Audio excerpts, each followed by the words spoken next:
Hi, everyone. Welcome to the April Small Business Workshop produced by Downtown Raleigh Alliance. I want to take a minute and thank our gold sponsor, Pointer Spruill. Today's workshop is a special events how-to guide for storefront businesses.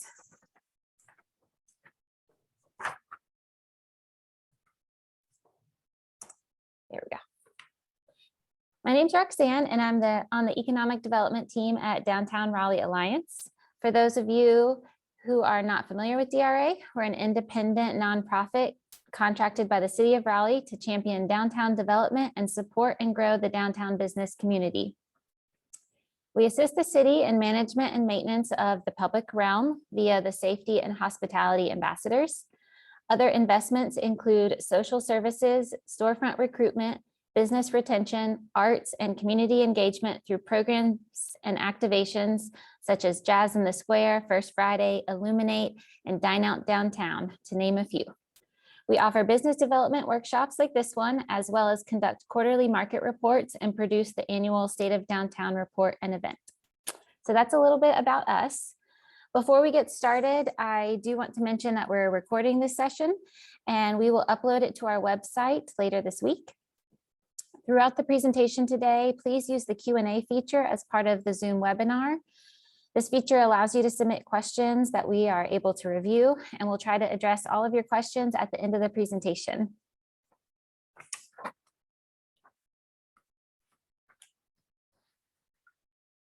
So I'd like to take a moment to introduce the audience to DRA's new events and placemaking manager, Patina Robinson. Patina is a fantastic addition to the DRA team. She'll be leading and developing events for Downtown Raleigh Alliance, including the month-long fitness series happening now, as well as First Friday, more square markets, and more. If you have any questions about how to get involved or what's going on in Downtown Raleigh, Patina is a great resource. So, as you know, hosting an event is a wonderful way to connect with the community outside your brick and mortar, collaborate with your neighbors, and introduce your business to a new audience. The city of Raleigh has implemented a new special event structure that makes it easier, more flexible, and more affordable for small-scale event producers. These policy changes came out of recommendations DRA provided in the public realm study last year. New policies have reduced or eliminated the fees, shortened the application deadline, and have otherwise streamlined the process for conducting small-scale events in downtown. I'm excited to have the City of Raleigh's Office of Emergency Management, Special Events, and Hospitality team with us today to share changes to the special events process and new options available. So welcome, Kirk, Sarah, and Chris. I'll let you take it from here.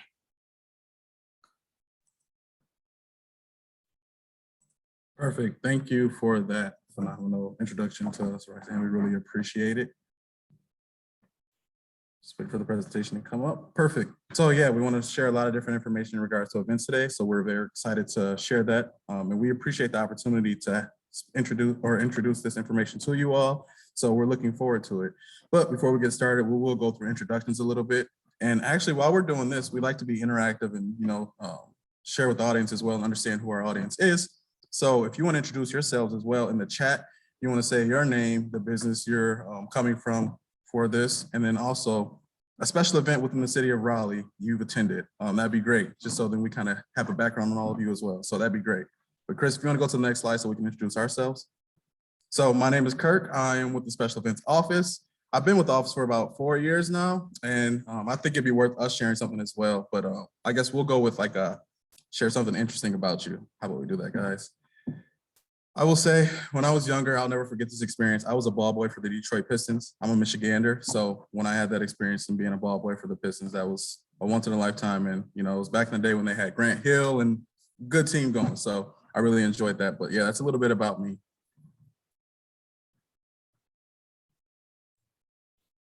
I'll go next. My name's Chris Octatree. I have been with the office, started in February, so kind of still new to things, but I'm having a good time thus far. Something about me, I am a bowler. And so about 4 years ago, I bowled like my first perfect game. I bowled a 300, which means I got all strikes all game. And so that's just something I love to do in my spare time. Hey, I'm Sarah Heinzen. I'm actually the senior office member at this point. I think I've been in this role for over 6 years now. So I love seeing how the city has grown and changed. And something interesting about me is within the last year during the pandemic, I decided to start taking piano lessons. So it's never too late to learn. Nice. Well, appreciate that, Sarah. So yeah, you guys know a little bit about us now. We look forward to continuing to grow these relationships as more special events happen and if we work with you all. So we're looking forward to that. So Chris, if you want to move on to the next slide. Perfect. So just jump into the presentation a little bit. Events are back. They're happening. Just to give an idea of what's happened recently. So this past weekend, we had Brugaloo. We had Note in the Pocket 5K out at Dix Park. We had Triangle Walk to defeat ALS. And we even had an Arbor Day Festival out at Dix Park as well. So that's just some of the stuff that happened this past weekend. We have some stuff coming up this week and weekend. So Racing for Rescues is another race we'll have.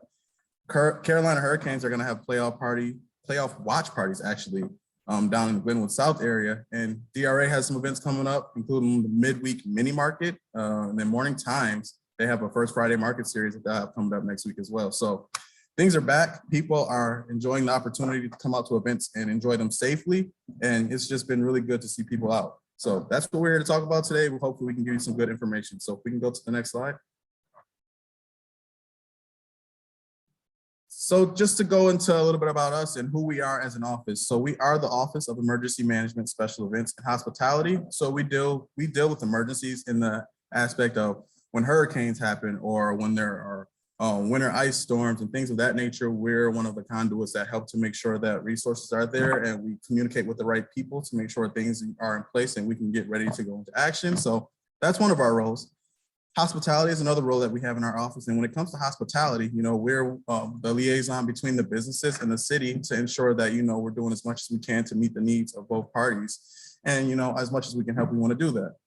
And then what we're here to talk about today, special events. So just to go into special events a little bit more. So it's our goal to enhance the quality of life and economic prosperity of Raleigh through the support of special events within the city. And we also want to balance the needs of the residents and the business owners in the area. So we want to make sure that we're doing as much as we can to help both sides and make sure that we're appeasing both and meeting the needs of both. So that's kind of our role. And that's kind of what we live by when it comes to permitting events and when we're thinking about events in general. So just to give you an idea of what we are responsible for is processing applications, sharing event information through our special event calendar, and also our weekly digest, which is something that you'll be able to sign up for if you like. And we have more information on that will be coming here soon. So in addition, some of the other things we do include is reviewing event requests for compliance to ensure that it is in aligned with city code and also the special event policy that is in place and any other relevant policies that may pertain to that special event. So we just want to make sure that it's going to abide by all code and things that are in place. And most importantly, we serve as the liaison between the event organizer, city departments, and any other partner agencies throughout the permitting process, because we want to make sure that we're doing as much as we can to ensure that your event is going to successfully occur. So that's an idea about some of the things that we do. But with that in mind, just to give you some more information on us, we permit 500 events annually, and that includes all the various types of permits that we permit through our office.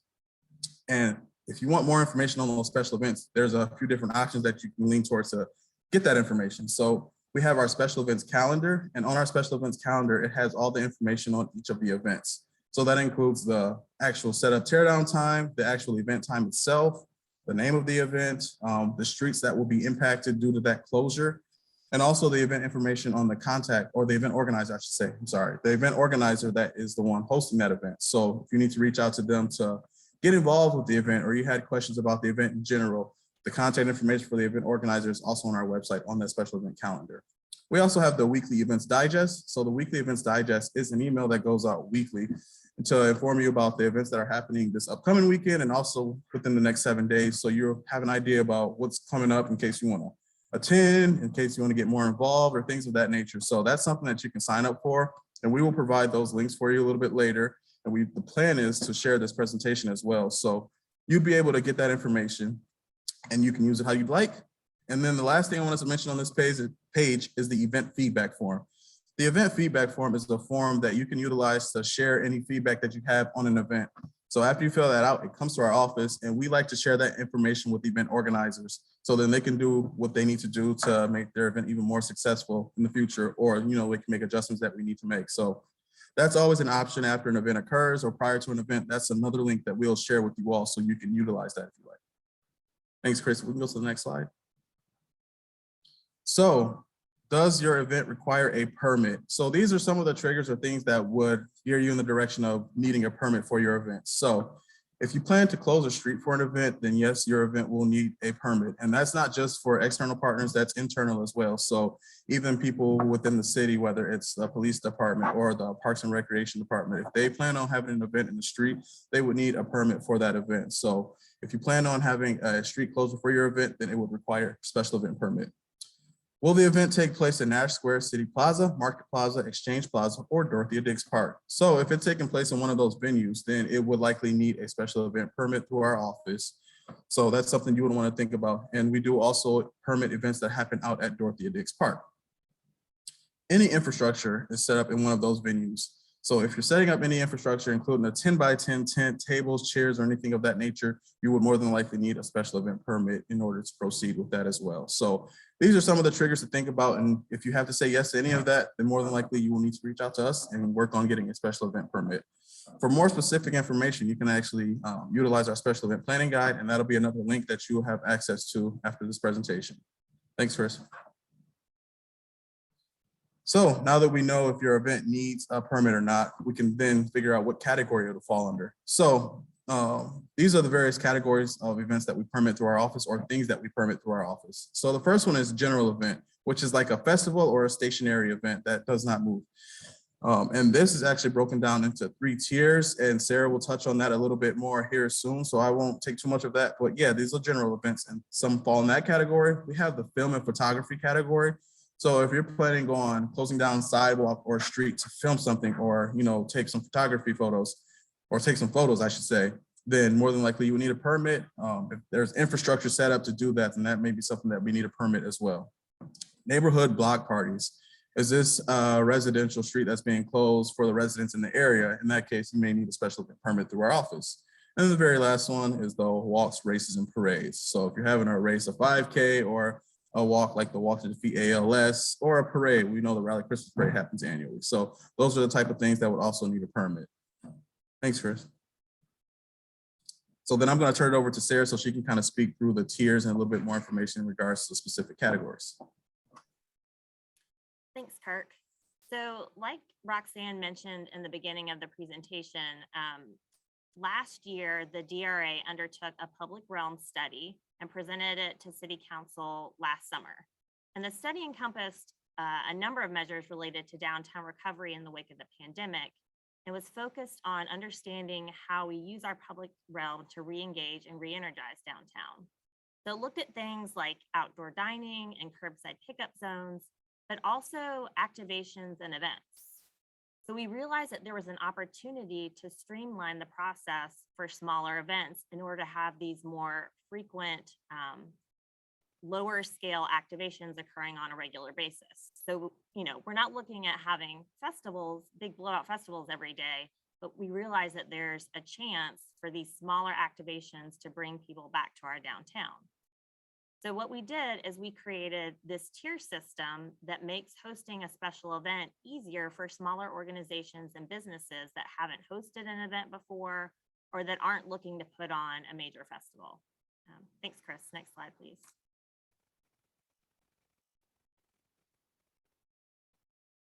So the first tier is a tier 1 event. So these have the biggest impact on our community.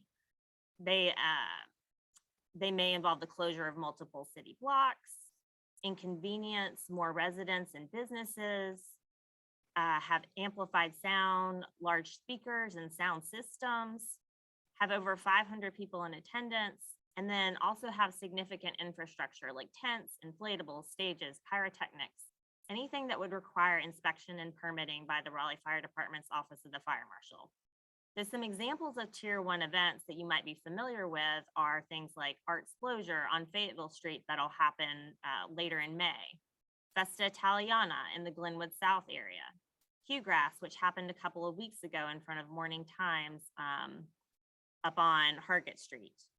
Also the Raleigh Night Market, which happens every third Thursday in the City Market Moore Square area. The next type of tier are tier 2 events. So these are lower impact. They have fewer than 500 people, and they only close one city block and or an off-street venue. So they don't have significant infrastructure and don't require inspection and permitting by the fire department's office of the fire marshal. And one thing I want to emphasize is you can still have things like small speakers and amplified sound, just not big stereo setups. And then some examples of tier 2 events would be things like Trunk or Treat, which was an annual Halloween festival held by a local church. Mud Day, which is put on by our Parks, Recreation, and Cultural Resources Department over by the Walnut Creek Wetland Center. And then, like Kirk mentioned, other departments getting permits, the Raleigh Police Department is getting a tier 2 event permit for their bike ride send-off next week. And then the third tier are the lowest impact events of all. So they do not close roads. They only take place in off-street venues and plazas. There's fewer than 200 people. So really the impact is very minimal on surrounding businesses and residents. No significant infrastructure. Again, it's okay for them to have small speakers and amplified sound, but just nothing major. And it cannot fully close City Plaza, but it can use the off-street portions of the plaza. And a lot of people don't realize now that you can use the sides of City Plaza without actually closing the road. So that's a great opportunity for people who want to have things like fitness classes. And like was mentioned earlier, the DRA is hosting a fitness series in May that'll be using the sides of the plaza. Another tier 3 event would be something like the Spring Health Fling that was held this past March in Raleigh Union Station Plaza. And then some of you might remember last summer, there was a micro soccer set up on the side of City Plaza. That would also be considered a tier 3 event. Next slide, please. So as you can see, we've scaled the deadlines and fees for each tier accordingly based on impact. So tier 1 events are going to have the longest lead time that we need for you to submit the application, as well as the highest fees because they're the most impactful and involved in terms of coordination. And basically the deadline and the fees that you see for general event tier 1 events are the requirements we had in place for all events prior to enacting this tiered system.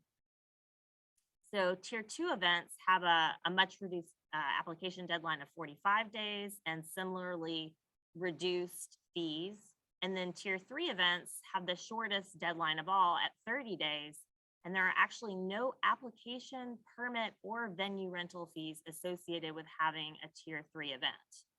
I will mention that there still are other fees that could apply for tier 3 events, just as there could for any event. And Chris will talk a little bit about fees in a moment, but there are other things that maybe come from like police or ABC permitting that would be required that would still be needed for any tiered event.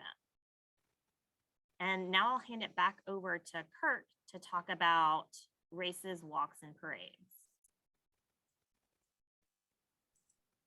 Thanks, Sarah. So yeah, we just thought it was important to also mention this type of permit and the fees associated as we're kind of talking through all the other information.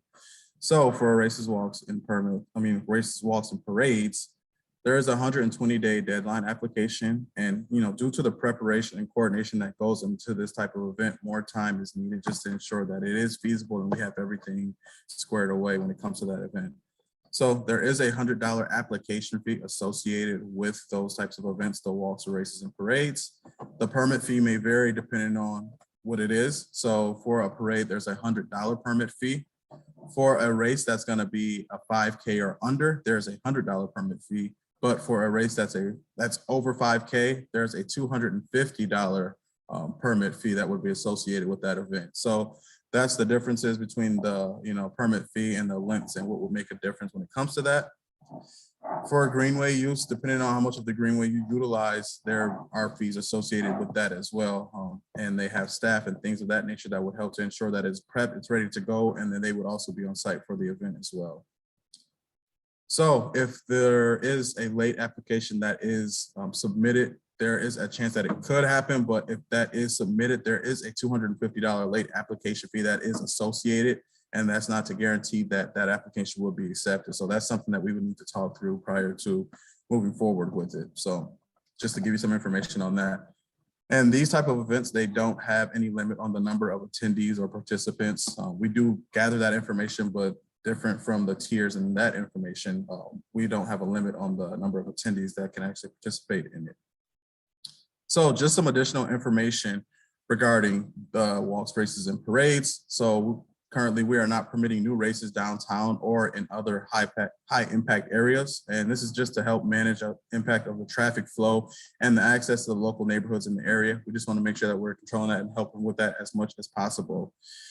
In addition, we're not currently accepting applications for walks or races at Dix Park. Due to construction of the Gibson Play Plaza, the race route that's at Dix Park will be offline for a while to ensure that that construction can go smoothly.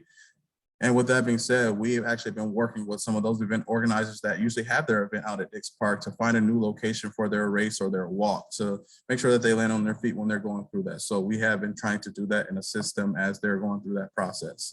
And just to give some examples of races, walks, and parades that happen within the city, just this past weekend, we had the Triangle Walk to defeat ALS that occurred. As far as a race, we have the City of Oaks Marathon that always happens on that first weekend of November, that first Sunday to be specific. And then also for a parade, we have the Raleigh Christmas Parade that happens annually in November. So that's just some information regarding the walks, races, parades that we wanted to make sure that we shared with you all. So I'm going to turn it back over to Sarah.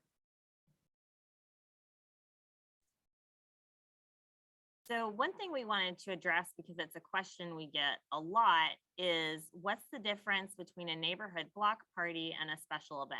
Because they are not the same thing.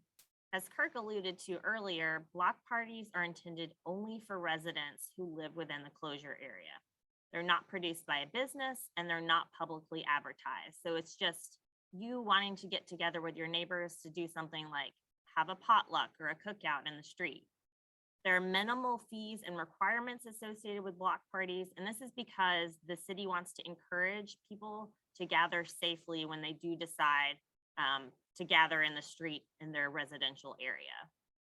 So a block party-like alternative for a business would be a tier 2 event, because it still closes a block of the street, but there are going to be more requirements than there would be just to host a neighborhood block party. So we just want to be clear that there is a difference, and we know sometimes it's confusing because a lot of people say they're having a block party, but it's really a special event. And that's something we're always happy to talk through with you. And now I'll turn it over to Chris to talk about costs associated with events. Sounds good. Thank you, Sarah and Kirk. So they kind of gave you an overview of, things that you would need to do to have an event and things that you can look at for your event. We wanted to dive a little deeper and kind of go over some of the additional costs associated with an event. And these can include things like barricades, if you need RPD officers or private security for your event. You will need insurance for your event, porta-johns, notifications that would go out to folks around your event area to make sure that they know that you have an event coming up. Race removal and cleanup will also be an additional fee that you may have, and then power washing. So like if you were to have an event and you had a spillage or something like that on a public street, that kind of deal, you as the event organizer will be responsible for making sure that that spill is cleaned up. Also, as Sarah mentioned earlier, fire permits, ABC permits, if you want to have alcohol at your events, can also be an additional cost that you may occur during this process.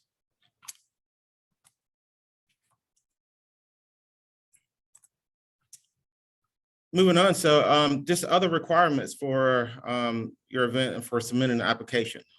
We are going to need the date of your event, the location, the purpose, the number of days that your event is going to take place, different components. So if you're going to have a stage or if you're doing fireworks or something, just we need to know all those different aspects so we can try to make a determination on what you may need and who we may need to connect you with within the city for the documentation that you may need and that kind of deal.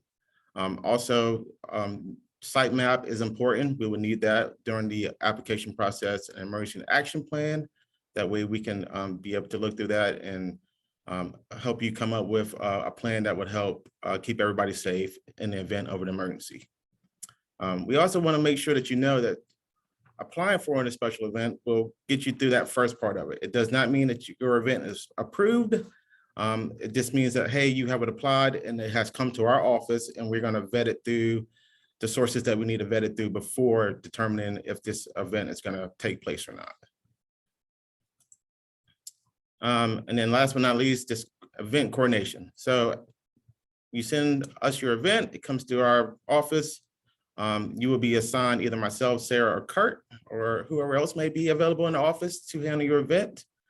We will make sure that you have the required documentation that you need to have in order to run your event. We'll make sure that you are aware of the deadlines and just when you need to get things into us prior to your event taking place.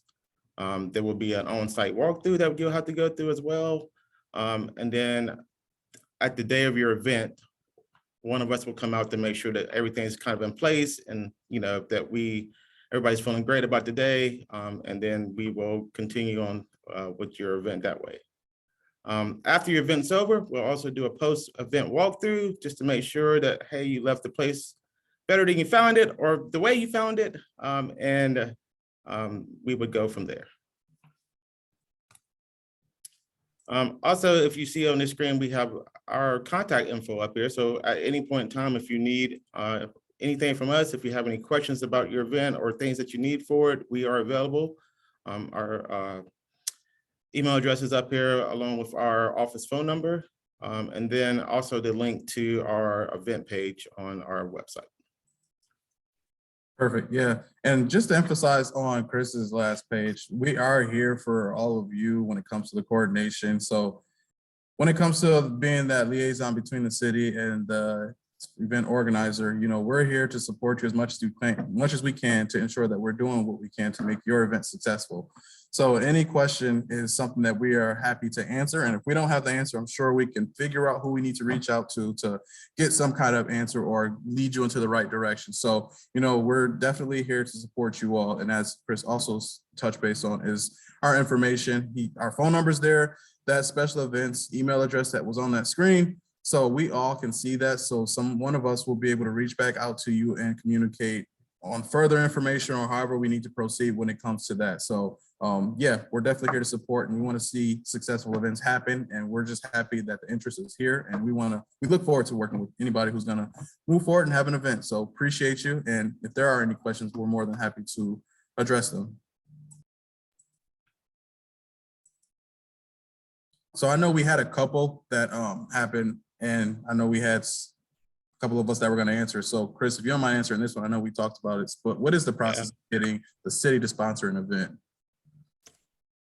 So if I had to answer that kind of broadly, and Sarah and Kirk, feel free to jump in. I would say you probably need to have an event that is a like event that the city's doing. For instance, this past weekend, we had an Earth Day event, and then on that Sunday, we had an Arbor Day event. So they were kind of one and the same, essentially. So we made sure that we connected those event organizers. The city of Raleigh put on Earth Day, and then the Arbor Day folks were kind of like a private event, but wanted to have some city influence into it as well. So we did connect those event organizers, and next year, I believe they're trying to set up to plan a city-sponsored event between the two and kind of connect them. So for me, I would say look for like sources or like events that you have seen around here, especially that the city's hosting, whether it's in the community center or maybe in our natural resources department or anything like that. And I think that would be the best way for you to try to connect and get your event city sponsored. Perfect. Yeah, appreciate that, Chris. I think you hit it right on target. So another question that came up is, what is the process to host your own pop-up market / shop? And for that, I think that, you know, some of the stuff that we laid out here, if it's going to be on the public right of way or public property, it would probably be something that's going to go through our office. And I know that Sarah went over some of that information earlier, and Chris also talked about some of the coordination pieces of it. But if it's going to be on the public right of way, it would likely need a special event permit through us, in which we would help go through that process and make sure that you're getting all the information and permits that you need to move forward with something of that nature, if it's going to happen on the public right of way. If it's on private property, that's not something that would be in our control, so that's a little bit different, and you could host it and just make sure that you have the permission of the property owner. So another question that came up, Sarah, you may know an answer for this one, but what is required if you want to use a location as a starting point and endpoint for your participants? For example, 20 people to meet in City Plaza for a tour. Yeah, and as long as there is no infrastructure set up and you're not going to have like so many people that they're obstructing the roadway in any way, then no permit is needed. It's sort of akin to like a run club gathering downtown. It's just a group of folks gathering to walk around together, and the expectation is that they would adhere to all normal traffic laws.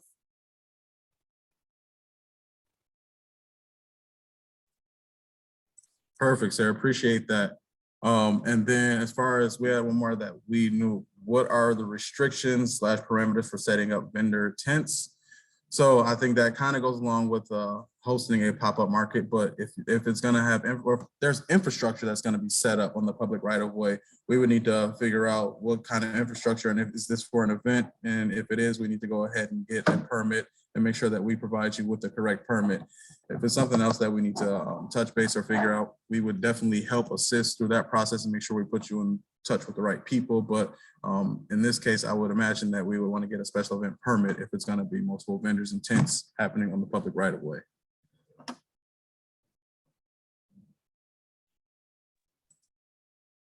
Thanks. And I think we did have some questions come through in the Q&A. I think we've addressed some of them, but in terms of additional costs, do you have any examples of, outside of the permitting fees that you had mentioned, like the application, things like that, what the additional cost might look like? So like numbers specifically, no, but we know like if you're hiring, you know, if you have alcohol, you're going to need an ABC permit. That's going to be an additional cost. There's a fee associated with that.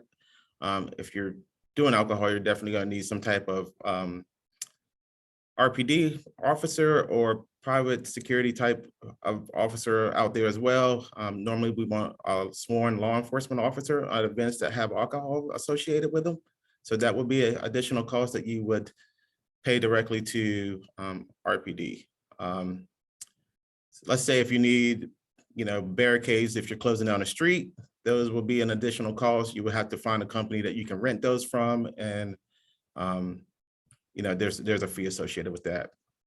Things like Porta Johns as well, you have to get, you know, we have a specific amount that we want per, you know, how many ever people you may have. And so there's a cost associated with that. Those are like the extra things that could be extra costs. Yeah, and I think you hit it right on the head, Chris, with that as well. And just thinking about like everybody's needs is going to be a little bit different, but we do have resources that we like to share and assist with you all. So when it comes to like the Porta John barricades, we may not know the specific costs because we don't know how they're charging, but we do have a list of vendors that we've seen event organizers utilize. Not that we're endorsing them or anything, but based off our experience, these are some of the vendors in the area that event organizers have utilized for something of that nature. When it comes to like fire permits, I know off the top of my head, the Carnival Festival fire permit is $181, but even when you're filling out the fire department application, it shares those prices and those costs associated with that permit on that actual document itself. But yeah, it just varies and it depends on what it is. And again, we'll help as much as we can to get you there. And then when it comes to the cost, that's something that you be between you and that vendor. Yeah, and one thing I just want to emphasize is that there's no expectation that you're gonna go from department to department to figure out which permits you need. As Kirk mentioned, and Chris, we are the liaison. So we're not just gonna throw you to the wolves. We walk you through the process step by step so you know exactly what you need. Yeah, I think that is a big takeaway from this presentation is that we have an incredible team at the city that will help if you have questions, or if you are planning an event but don't know all the steps. I mean, I don't think that you're expected to know. There are some great guides online that this team put together to reference.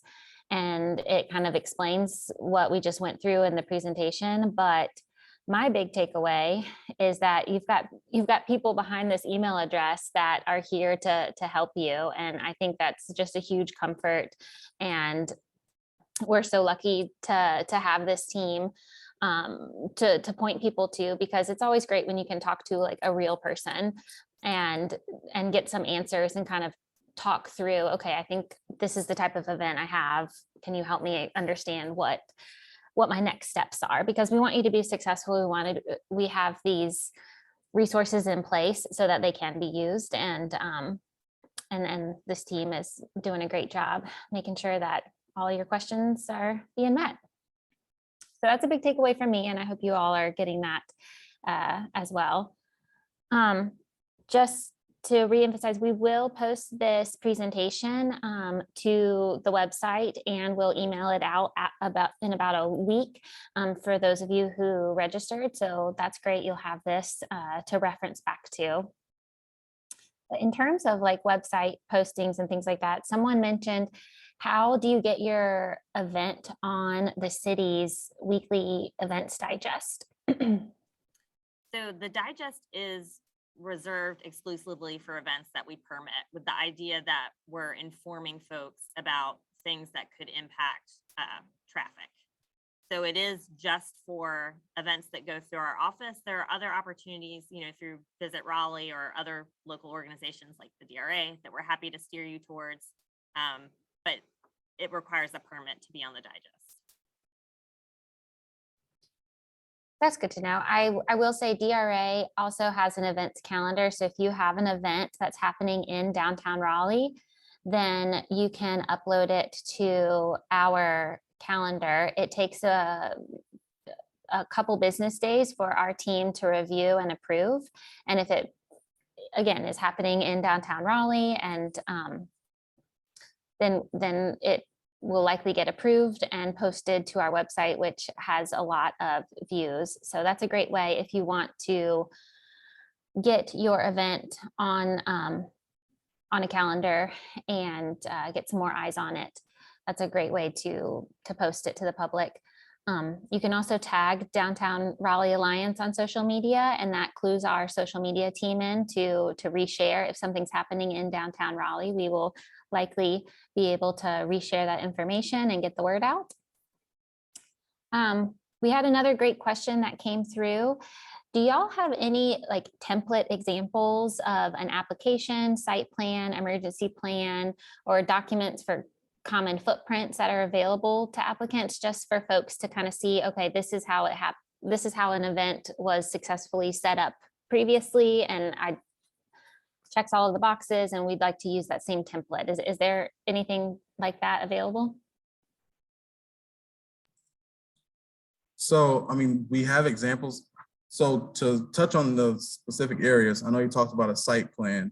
So we actually have a web page that shows examples of good site plans that have been submitted and ones that aren't the best. So that gives you an example of what we can see will be good as far as the site plan and submitting that. And it just shares information that should be included on it as well.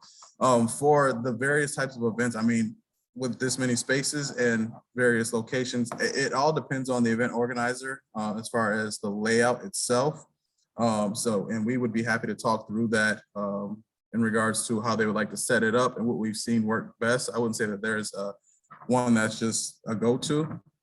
So I would say that for that, the emergency action plan, we actually provide a template when it comes to the emergency action plan. So we give you this template when we're going through the coordination, and it's a fill in and make it tailored to your event. So it's, you fill it in and let it, and tailor it towards your event. And if we need to make adjustments or changes to it, that would be something we could talk through to figure out the best plan in case something does happen. So the emergency action plan, we would just walk you through that whole process as well. So those are a couple of things that I think would be beneficial and help you along the way. The application itself, I mean, it's pretty straightforward. If there are any questions as you're going through that process with the application, we're more than happy to get on the phone and talk, or talk via email, just to make sure that you are going in the right direction in case, you know, you do have questions on any of the steps that are in the application as well. That's why we're here. We want to make sure that we're helping you as much as we can to be successful. Thanks. And here's a question that I get asked a lot, and I don't actually know if this would go to your team or not, but a lot of businesses ask about wanting to bring in a food truck. And not so much like maybe they're doing like a grand opening or a new product launch, and they want to add some activity and bring in a food truck, not so much to close a street. Would food truck related questions go to y'all?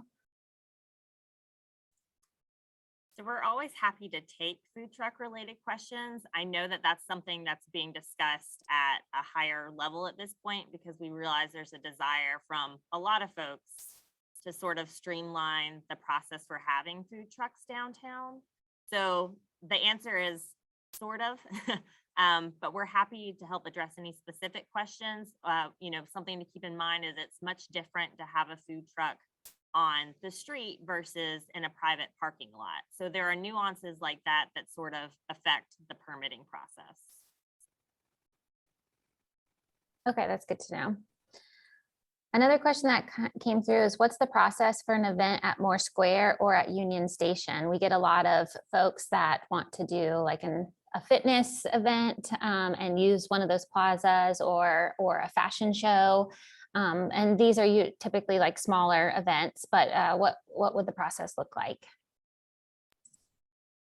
So for Moore Square, that's actually hoped or managed by Jenna Costa. So she's the director over at Moore Square, and she would be able to work through that process and help you to figure out the feasibility of the event occurring in that space. We actually get that question pretty frequent, and we are more than happy to connect you with them if that's something that you would like to pursue. So that is something we could help with. As far as Union Station Plaza, that is a space that we permit, and it would go through our office. So as you're completing the application, it would ask you, is there a venue or a space that you're planning to utilize for your event? And Raleigh Union Station Plaza would fall on that list, and you would just make sure you check that box, and that's how that space is covered. But even through that process, they have a manager over at Union Station Plaza, and he makes sure that he's at the walkthroughs and he answers questions over there as well if they come up. So yep, that space will go through us, Moore Square, through Jenna Costa, and Parks and Recreation. What about state-controlled spaces like Centennial Plaza or the Capitol Grounds or Halifax Mall? Great question. Oh, go ahead, Sarah. You have this one. It's all you. So there is a separate permitting process that goes through the state for permitting all those spaces. Again, we have that contact. Her name is Rebecca Squires, but she issues permits for any state space. If it now, just to be clear, if it involves one of those spaces plus a road closure, then it would actually involve both of our agencies. And I can give you a quick example. So Triangle Walk to Defeat ALS, that was an event that happened on city streets. So it utilized city property, which was through us, but all of their start finish stuff happened at Halifax Mall, which is through the state. So they utilized that space for the start finish area, and then they use the street closure through us.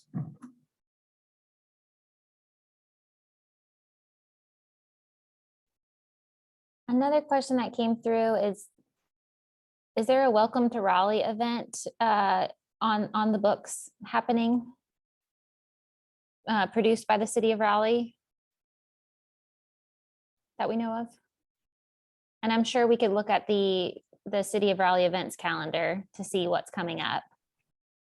Yeah, I would say that's not something that we're actively permitting. That doesn't mean that another entity within the city isn't planning an event that we could become involved in at some point. But I'll just say it's not something that's in our process at the moment. Okay, great. Thank you. And so I feel like though we've answered all the questions that have come through thus far, and I think it's good to know that these changes have made the process faster, more affordable, and easier to apply especially if you wanted to do a fitness series. You don't have to go through the same types of requirements that Hopscotch Music Festival would have to go through. And so that's a big change that's happened. So with any big change, we're all kind of like learning as we're working through these details. But I just really appreciate the city of Raleigh being flexible and accommodating and hearing what the public was interested in seeing moving forward, and to this wonderful team for making it happen and being here to support our residents and visitors and everyone. So if we don't have any more questions, then that I think wraps it up for today. So again, I just want to say thank you to the city of Raleigh, to Sarah, Chris, and Kirk for being here and sharing all this great information. Again, this will be recorded and posted later, so you will have reference to it. And I hope everyone has a fantastic day.